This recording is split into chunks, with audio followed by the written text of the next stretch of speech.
Some insanity that's happening in Great Britain, because this is truly crazy. So apparently there's been a wild upswing in the amount of murder in London. Well, that's not a tremendous shock, considering that the demographics of London have changed, that the policing in London has changed wildly, that the mayor of London City, Khan, is really terrible at his job. But the murder rate in London now outstrips the murder rate in New York, which is pretty incredible, actually. Right? The murder rate in Britain has always been extraordinarily low. This is why when people say, well, you ban guns in Britain, that's why the murder rate is low. The murder rate was low before the bans on guns. And the murder rate in Britain was always quite low. Okay, but here is what it says according to Today Online. On Thursday, April 5th, 5 teenagers were stabbed in an hour and a half before sunset, including a boy of 13. All these attacks took place in London over the past week, part of an apparent spike in violence in the British capital. After a long period of steady declines in violent crime, the city has averaged in excess of 3 killings a week so far this year. More than 50 people have been killed in London since the start of 2018. The total for all of 2017, a year when the city suffered multiple deadly terrorist attacks, was 116. Criminologists have expressed caution about drawing conclusions from only a few months' figures, but if the uptick continues, it will amount to London's highest level of violence in more than a decade. A year with 200 homicides for a city of 8.5 million people would be far from a shocking high in the U.S. New York City had 292 murders last year, according to the 2018 Police Commissioner's report. That was a record low, but right now London's murder rate is outstripping the murder rate in New York City, which is, again, a pretty incredible thing. So I do love what they're now talking about in London. They're now talking about banning knives. No joke. So they're using the exact same logic they used about guns, and now they're applying it to knives. So Sadiq Khan has announced a broad new knife control policy designed to keep quote-unquote weapons of war out of the hands of Londoners looking to cause others harm. The UK Parliament is considering bills that would restrict the manufacture and purchase of kitchen cooking knives because they have points on them, because they're pointy things. So I guess machetes would still be okay, like the one that guy used a couple of years ago, that Muslim terrorist used to chop down an actual British soldier on the streets of London. That'll still be okay, because as we all know, machetes aren't really dangerous. Like from every horror film, we know machetes aren't dangerous, only knives are dangerous. But they're going to start determining how exactly knives are distributed. The tough immediate measures involve an incredible police crackdown, a ban on home deliveries of knives and acid, and expanding law enforcement stop and search powers so the police may stop anyone they believe to be a threat or planning a knife or acid attack. Khan announced Friday the city has created a, quote, violent crime task force of 120 officers tasked with rooting out knife-wielding individuals in public spaces, and is pumping nearly $50 million into the Metropolitan Police Department so they can better arm themselves against knife attacks. He's also empowering the Met Police to introduce targeted patrols with extra stop and search powers for areas worst affected, according to a statement. Now, one of the what's really kind of hilarious here is that one of the reasons that the crime rate is going up is because Khan is responsible for, according to Emily Zanotti at the Daily Wire, for decreasing the number of stop and searches, having previously declared the tactic racist and potentially Islamophobic. So in other words, he got rid of stop and frisk in London, saying that it was targeting too many young Muslim guys. And then the crime rate went up, and now he's going to target everyone. It's not really clear what they're going to use in London to cut their food anymore if you can't get a home delivery of a knife. And if you're not allowed to carry it home, how do you actually get the knife from the department store home? Parliament is set to take up heavy knife control legislation when it resumes this week. The UK government is expected to introduce a ban on online knife sales and home knife deliveries. So now you have to go to a store to purchase a knife. Maybe you have to have a license to purchase a knife. You have to be, what do you have to be, a culinary specialist? They declare it illegal to possess zombie knives and knuckle dusters in private. Zombie knives are those defined as being manufactured for the purpose of being used as a person-to-person weapon, and ban sales of caustic materials to anyone under the age of 18. Of course, that won't really stop anything, since most of these acid attacks that have been occurring are occurring among people who are late teenagers or older. London has seen a dramatic uptick in murder rates, of course. So again, it ain't about the knives, folks. Maybe you ought to look at the people who are wielding the knives. Maybe you ought to be looking at the people who are actually performing the acid attacks. But since we're not allowed to do that, we're going to crack down on knives, and then we'll crack down on fists, and then we'll crack down on any blunt object in your home. You won't be allowed to have blunt objects. Soon, we'll end up all sitting in blank rooms with no furniture, because anything can be used as, maybe pillows, but no, we could use pillows for suffocation. So eventually, we're all just walking around like John Travolta in The Bubble Boy, because that presumably will stop crime, not actually targeting criminals. Pretty amazing stuff, but demonstrates what happens when an entire civilization loses their mind and stops targeting criminality and starts instead pretending that the tools of criminality are more important than the criminals themselves. Okay, time. After several fatal terror attacks hit London last year, the mayor of that city, Sadiq Khan, who is a demagogue, tried to placate his critics by saying that overall, London is the world's safest city. Watch.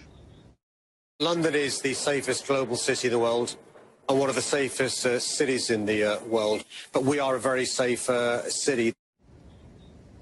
That was false then. It's ridiculous now. A wave of stabbings have given London a higher murder rate than New York City, which is much bigger.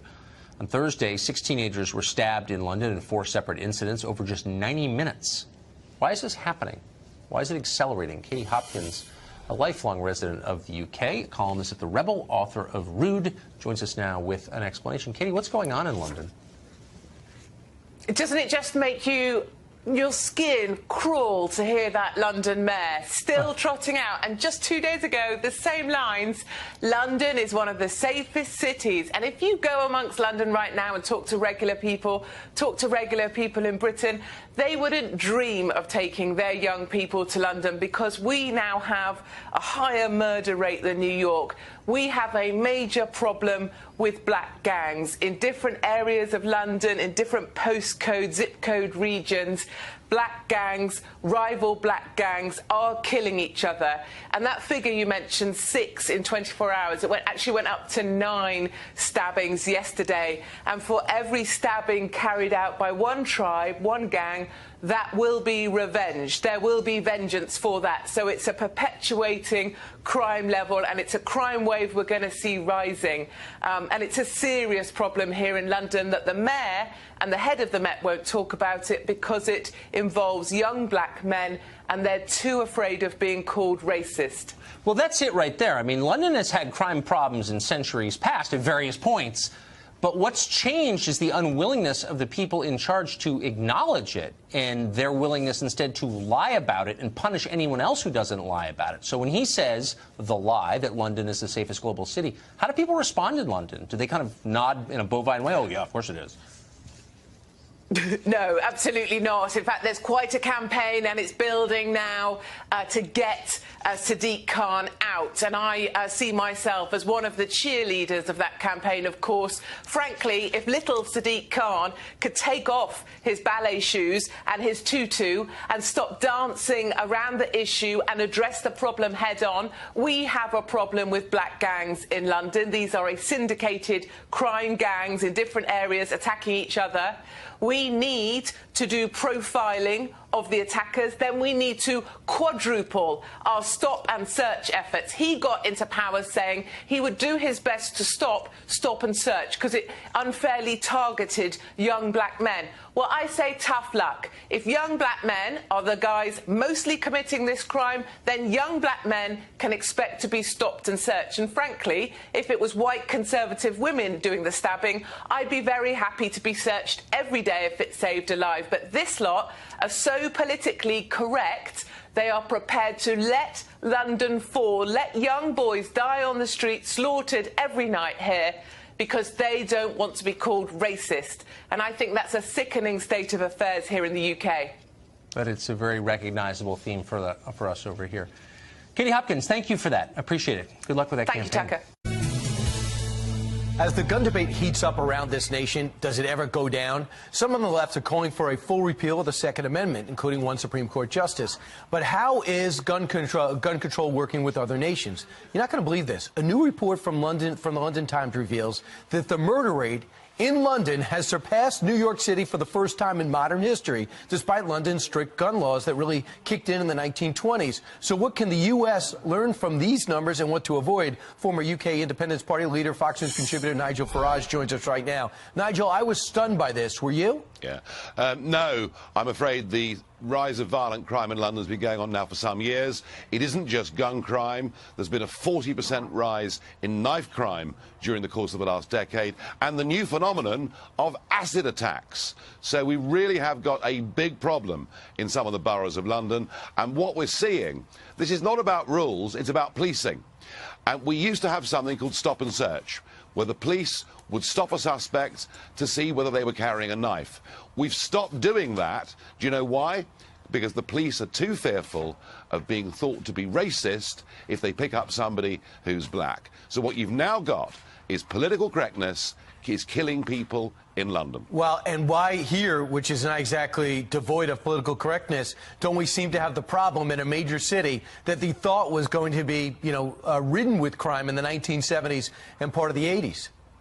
Yeah, but also, there is a thing here called leadership, isn't there? I mean, just think about Giuliani in New York. He led from the front. He worked with the police. They got real tough with the criminals. In London, I mean, you won't believe this, but the mayor of London, Sadiq Khan, has not visited a single crime site or spoken to any of the bereaved families. So there is a total absence of leadership, political correctness within the police force. And, we have very strict gun laws, as you've mentioned, but even when guns are illegal, bad guys still carry them. Right, absolutely. Now, let's move on to something else. Former President of Mexico, Vicente Fox, doesn't miss a chance to go after President Trump. Now he says because of President Trump, America is about nationalism instead of being about globalism. Vicente Fox, is he somebody we should be learning from? No, and I've been doing a series of debates in universities over America this week, explaining to people that actually the kind of globalism that people like Fox supports is a globalism in which bureaucracy takes over from democracy, in which the nation state, frankly, gets degraded. And I'm trying to explain to students in American universities who've been told that Brexit and Trump are terrible, that actually what happened in 2016 is we voted to take back control of our lives and our nations, and they shouldn't be scared. They should be excited about the future. Yeah, and as you know, when Brexit happened, your economy was supposed to collapse. The European Union was supposed to leave you isolated. And what has happened? Almost nothing bad. You continue to thrive, and now the people of Britain seem to have a sense of pride that wasn't there maybe when they gave everything to Brussels and all their power. Nigel, thanks so much. Have a great weekend. Thank you.